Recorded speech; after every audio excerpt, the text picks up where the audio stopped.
everybody, thank you for joining us back at Old Mama Hubbard's house here. I am here with my crew. You can see them Hello. Hi. We got Hudson over there. Hudson over there.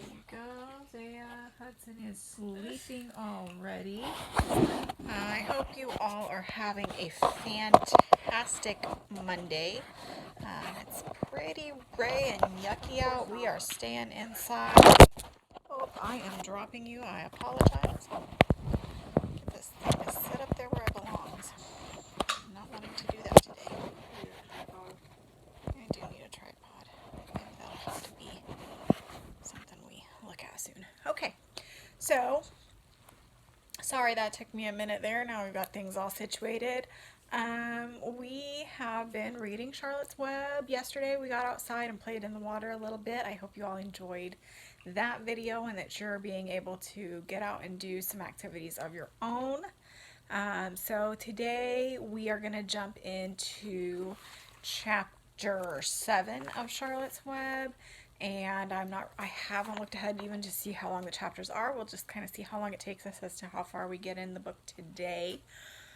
I am hoping to be done with Charlotte's Web, or at least close to done by the end of the week, and do an Easter story over the weekend, and then jump into a new book next week. So I've been looking at a couple of options. I'm hoping by tomorrow I'll be able to tell you kind of what our options are that we're thinking of, and then I figure anybody out there on YouTube who is watching along and enjoying these little read alouds can jump in and vote along with my crew here. They will each have a vote as well, since they're all snuggled up sitting with me every day listening to these stories, and that's kind of where this all originated, was just a time to snuggle up with my kids and have some read aloud time. And I know I have always loved reading aloud, but I've also always loved listening to someone read aloud. So if this is a time for you to relax, listen to the story, or a time for you to, let your kids listen to the story and occupy yourself elsewhere, by all means, we hope that this is helpful to you. As we kind of get started here this week, we haven't had a whole lot going on today. I have been just wiped out. We got the kids' new school packets, and that is as far as we've gotten today. So with that accomplished, I'm going to jump into my story and then get ready for my third nap of the day. So it's just the way life goes some days. So Our sleep schedules, everyone. yeah, so here we go. Is everybody ready, guys? Are you all ready? No, definitely not. Yes, ma'am. You better get ready, little missy. No, I want my candle. Okay, we're going to ignore them playing around over there. Chapter 7 is called Bad News. Wilbur liked Charlotte better and better each day. Her campaign against insects seemed sensible and useful. Hardly anybody around the farm had a good word to say for a fly. Flies spent their time pestering others. The cows hated them. The horses detested them.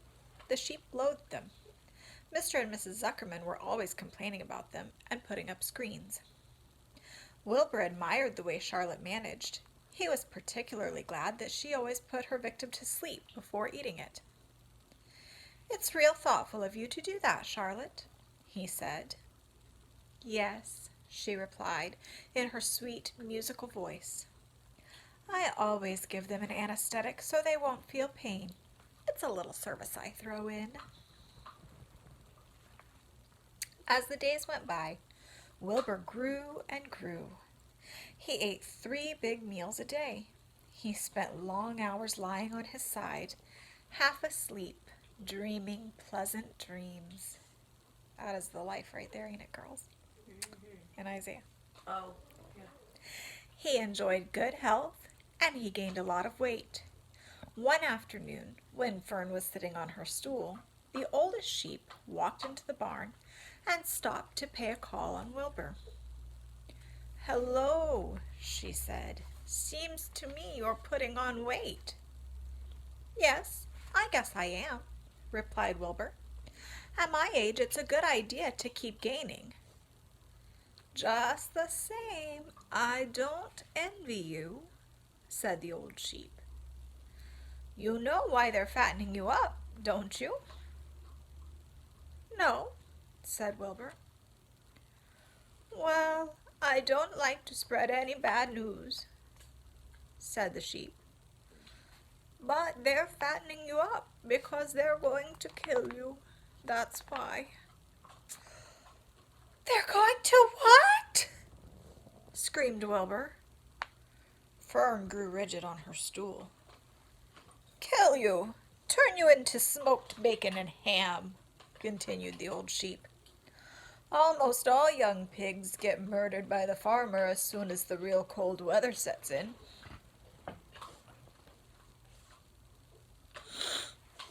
There's a regular conspiracy around here to kill you at Christmas time. Everybody's in the plot. Lurvy, Zuckerman, even John Arble. "Mr. Arble?" sobbed Wilbur. "Fern's father?" "Certainly. When a pig is to be butchered, everybody helps. I'm an old sheep, and I see the same thing, same old business, year after year. Arble arrives with his 22, shoots the—" "Stop!" screamed Wilbur. "I don't want to die. Save me! Somebody save me!" Fern was just about to jump up when a voice was heard. "Be quiet, Wilbur," said Charlotte, who had been listening to this awful conversation. "I can't be quiet," screamed Wilbur, racing up and down. "I don't want to be killed. I don't want to die. Is it true what the old sheep says, Charlotte? Is it true? Are they going to kill me when the cold weather comes?" "Well," said the spider, plucking thoughtfully at her web, "the old sheep has been around this barn a long time. She has seen many a spring pig come and go. If she says they plan to kill you, I'm sure it's true. It's also the dirtiest trick I ever heard of. What people don't think of." Wilbur burst into tears. "I don't want to die," he moaned. "I want to stay alive, right here in my comfortable manure pile with all my friends. I want to breathe the beautiful air and lie in the beautiful sun." "You're certainly making a beautiful noise," snapped the old sheep. "I don't want to die," screamed Wilbur, throwing himself to the ground. "You shall not die," said Charlotte briskly. "What? Really?" cried Wilbur. "Who's gonna save me?" "I am," said Charlotte. "How?" asked Wilbur. "That remains to be seen, but I'm going to save you, and I want you to quiet down immediately. You're carrying on in a childish way. Stop your crying. I can't stand hysterics." Chapter 8. A Talk at Home. On Sunday morning, Mr. and Mrs. Arble and Fern were sitting at the breakfast in the kitchen. Avery had finished and was upstairs looking for his slingshot. "Did you know that Uncle Homer's goslings had hatched?" asked Fern. "How many?" asked Mr. Arble. "7," replied Fern. "There were 8 eggs, but 1 egg didn't hatch, and the goose told Templeton she didn't want it any more, so he took it away." "The goose did what?" asked Mrs. Arble, gazing at her daughter with a queer, worried look. "Told Templeton she didn't want the egg any more," repeated Fern. "Who's Templeton?" asked Mrs. Arble. "He's the rat," replied Fern. "None of us like him much." "Who's us?" asked Mr. Arble. "Oh, everybody in the barn cellar. Wilbur and the sheep, and the lambs and the goose and the gander and the goslings and Charlotte and me." "Charlotte?" said Mrs. Arble. "Who's Charlotte?" "She's Wilbur's best friend. She's terribly clever." "What does she look like?" asked Mrs. Arble. "Well," said Fern thoughtfully, "she has 8 legs. All spiders do, I guess." "Charlotte is a spider?" asked Fern's mother. Fern nodded. "A big gray one. She has a web across the top of Wilbur's doorway. She catches flies and sucks their blood. Wilbur adores her." "Does he really?" said Mrs. Arble, rather vaguely. She was staring at Fern with a worried expression on her face. "Oh, yes, Wilbur adores Charlotte," said Fern. "Do you know what Charlotte said when the goslings hatched?" "I haven't the faintest idea," said Mr. Arble. "Tell us." "Well, when the first gosling stuck its little head out from under the goose, I was sitting on my stool in the corner, and Charlotte was on her web. She made a speech. She said, 'I am sure that every one of us here in the barn cellar will be gratified to learn that after 4 weeks of unremitting effort and patience on the part of the goose, she now has something to show for it.' Don't you think that was a pleasant thing for her to say?" "Not right now." "Yes, I do," said Mrs. Arble. "And now, Fern, it's time to get ready for Sunday school, and tell Avery to get ready. And this afternoon you can tell me more about what goes on in Uncle Homer's barn. Aren't you spending quite a lot of time there? You go there almost every afternoon, don't you?" "I like it there," replied Fern. She wiped her mouth and ran upstairs. After she had left the room, Mrs. Arble spoke in a low voice to her husband. "I worry about Fern," she said. "Did you hear the way she rambled on about the animals, pretending that they talked?" Mr. Arble chuckled. "Maybe they do talk," he said. "I've sometimes wondered. At any rate, don't worry about Fern. She's just got a lively imagination. Kids think they hear all sorts of things." "Just the same, I do worry about her," replied Mrs. Arble. "I think I shall ask Dr. Dorian about her the next time I see him. He loves Fern almost as much as we do, and I want him to know how queerly she is acting about that pig and everything. I don't think it's normal. You know perfectly well animals don't talk." Mr. Arble grinned. "Maybe our ears aren't as sharp as Fern's," he said. A spider's web. Oh, sorry. We are on 9 now. Chapter 9. Wilbur's boast. A spider's web is stronger than it looks. Although it is made of thin, delicate strands, the web is not easily broken. However, a web gets torn every day by the insects that kick around in it, and a spider must rebuild it when it gets full of holes. Charlotte liked to do her weaving during the late afternoon, and Fern liked to sit nearby and watch. One afternoon, she heard a most interesting conversation and witnessed a strange event. "You have awfully hairy legs, Charlotte," said Wilbur, as the spider busily worked at her task. "My legs are hairy for a good reason," replied Charlotte. "Furthermore, each leg of mine has 7 sections: the coxa, the trochanter, the femur, the patella, the tibia, the metatarsus, and the tarsus." Wilbur sat bolt upright. "You're kidding," he said. "No, I'm not either." "Say those names again. I didn't catch them the first time." "Coxa, trochanter, femur, patella, tibia, metatarsus, and tarsus."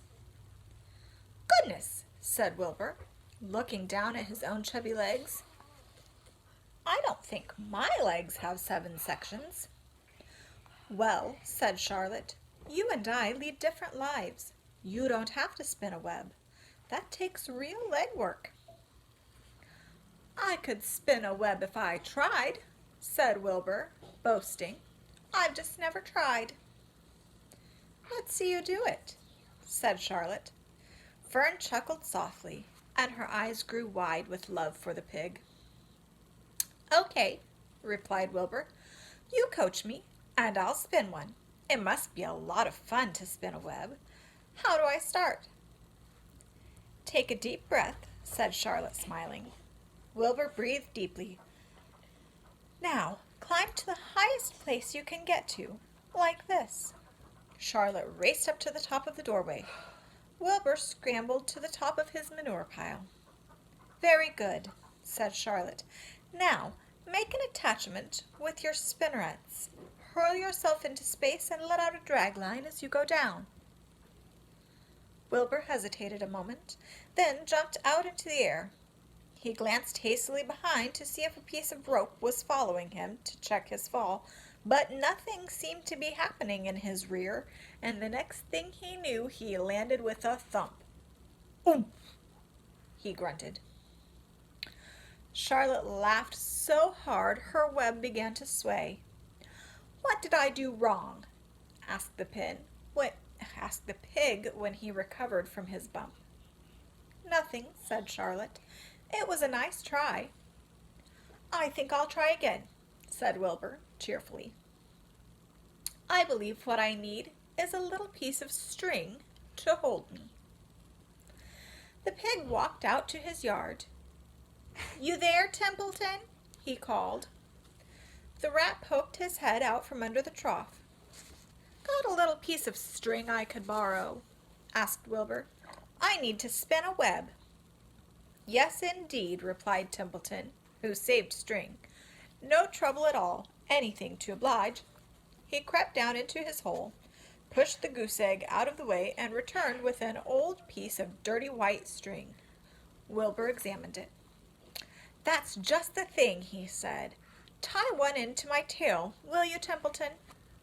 Wilbur crouched low with his thin curly tail toward the rat. Templeton seized the string, passed it around the end of the pig's tail, and tied 2 half hitches. Charlotte watched in delight. Like Fern, she was truly fond of Wilbur, whose smelly pen and stale food attracted the flies that she needed, and she was proud to see that he was not a quitter and was willing to try again to spin a web. Here we have a picture of Templeton tying the string onto Wilbur's rear. While the rat and the spider and the little girl watched, Wilbur climbed again to the top of the manure pile, full of energy and hope. "Everybody watch!" he cried, and summoning all his strength, he threw himself into the air head first. The string trailed behind him, but as he had neglected to fasten the other end to anything, it didn't really do any good, and Wilbur landed with a thud, crushed and hurt. Tears came to his eyes. Templeton grinned. Charlotte just sat quietly. After a bit, she spoke. "You can't spin a web, Wilbur, and I advise you to put the idea out of your mind.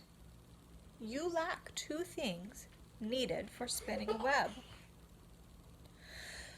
"What are they?" asked Wilbur sadly. "You lack a set of spinners, and you lack know-how." There he is, jumping.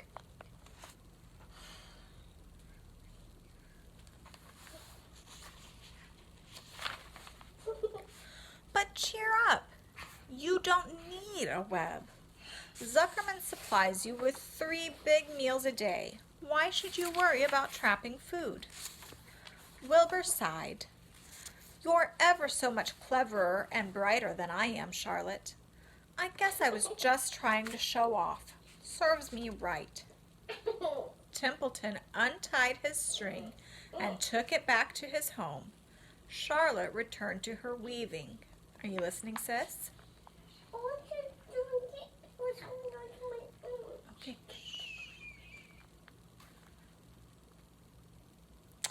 "You needn't feel too badly, Wilbur," she said. "Not many creatures can spin webs. Even men aren't as good at it as spiders, although they think they're pretty good, and they'll try anything. Did you ever hear of the Queensboro Bridge? Wilbur shook his head. Is it a web? Sort of, replied Charlotte. But do you know how long it took men to build it? 8 whole years. My goodness, I would have starved to death waiting that long. I can make a web in a single evening. What do people catch in the Queensboro Bridge? Bugs? Asked Wilbur. No, said Charlotte. They don't catch anything. They just keep trotting back and forth across the bridge, thinking there is something better on the other side. If they'd hang head down at the top of the thing and wait quietly, maybe something good would come along. But no, with men it's rush, rush, rush, every minute. I'm glad I'm a sedentary spider.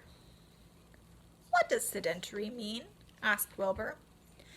It means I sit still a good part of the time and don't go wandering all over creation. I know a good thing when I see it, and my web is a good thing. I stay put and wait for what comes. Gives me a chance to think. Well, I'm sort of sedentary myself, I guess, said the pig. I have to hang around here whether I want to or not. You know where I'd really like to be this evening? Where? In a forest, looking for beech nuts and truffles and delectable roots, pushing leaves aside with my wonderful strong nose, searching and sniffing along the ground, smelling, smelling, smelling. You smell just the way you are, remarked a lamb, who had just walked in. I can smell you from here. You're the smelliest creature in the place. Wilbur hung his head. His eyes grew wet with tears. Charlotte noticed his embarrassment, and she spoke sharply to the lamb. Let Wilbur alone, she said. He has a perfect right to smell considering his surroundings. You're no bundle of sweet peas yourself. Furthermore, you are interrupting a very pleasant conversation. What were we talking about, Wilbur, when we were so rudely interrupted? Oh, I don't remember, said Wilbur. It doesn't make any difference. Let's not talk any more for a while, Charlotte. I'm getting sleepy. You go ahead and finish fixing your web, and I'll just lie here and watch you. It's a lovely evening. Wilbur stretched out on his side. Twilight settled over Zuckerman's barn, and a feeling of peace. Fern knew it was almost supper time, but she couldn't bear to leave. Swallows passed on silent wings, in and out of the doorways, bringing food to their young ones. From across the road, a bird sang, "Whip-poor-will, whip-poor-will." Lurvy sat down under an apple tree and lit his pipe. The animals sniffed the familiar smell of strong tobacco. Wilbur heard the trill of the tree toad and the occasional slamming of the kitchen door. All these sounds made him feel comfortable and happy, for he loved life and loved to be a part of the world on a summer evening. But as he lay there, he remembered what the old sheep had told them. The thought of death came to him, and he began to tremble with fear. "Charlotte?" he said softly. "Yes, Wilbur." "I don't want to die." "Of course you don't," said Charlotte in a comforting voice. "I just love it here in the barn," said Wilbur. "I love everything about this place." "Of course you do," said Charlotte. "We all do." The goose appeared, followed by her 7 goslings. They thrust their little necks out and kept up a musical whistling, like a tiny troop of pipers. Wilbur listened to the sound with love in his heart. "Charlotte," he said. "Yes," said the spider. "Were you serious when you promised you would keep them from killing me?" "I was never more serious in my life. I am not going to let you die, Wilbur." "How are you going to save me?" asked Wilbur, whose curiosity was very strong on this point. "Well," said Charlotte vaguely, I don't really know. I'm working on a plan. That's wonderful, said Wilbur. How is the plan coming, Charlotte? Have you got very far with it? Is it coming along pretty well? Wilbur was trembling again, but Charlotte was cool and collected.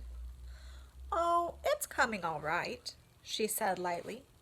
The plan is still in its early stages and hasn't completely shaped up yet, but I'm working on it. When do you work on it? Begged Wilbur. When I'm hanging head down at the top of my web. That's when I do my thinking, because then all the blood is in my head. I'd be only too glad to help in any way I can. Oh, I'll work it out alone, said Charlotte. I can think better if I think alone. All right, said Wilbur, but don't fail to let me know if there's anything I can do to help, no matter how slight. Well, replied Charlotte, you must try to build yourself up. I want you to get plenty of sleep and stop worrying. Never hurry and never worry. Chew your food thoroughly and eat every bit of it, except you must leave just enough for Templeton. Gain weight and stay well. That's the way you can help. Keep fit and don't lose your nerve. Do you think you understand? Yes, I understand, said Wilbur. Go along to bed then, said Charlotte. Sleep is important. Wilbur trotted over to the darkest corner of his pen and threw himself down. He closed his eyes. In another minute he spoke. Charlotte, he said. Yes, Wilbur. May I go out to my trough and see if I've left any of my supper? I think I left just a tiny bit of mashed potatoes. Very well, said Charlotte, but I want you in bed again without delay. Wilbur started to race out to his yard. Slowly, slowly, said Charlotte. Never hurry and never worry. Wilbur checked himself and crept slowly to his trough. He found a bit of potato, chewed it carefully, swallowed it, and walked back to bed. He closed his eyes and was silent for a while. Charlotte, he said in a whisper. Yes. May I get a drink of milk? I think there are a few drops of milk left in my trough. No, the trough is dry, and I want you to go to sleep. No more talking. Close your eyes and go to sleep. Wilbur shut his eyes. Fern got up from her stool and started for home, her mind full of everything she had seen and heard. Good night, Charlotte, said Wilbur. Good night, Wilbur. There was a pause. Good night, Charlotte. Good night, Wilbur. Good night. Good night.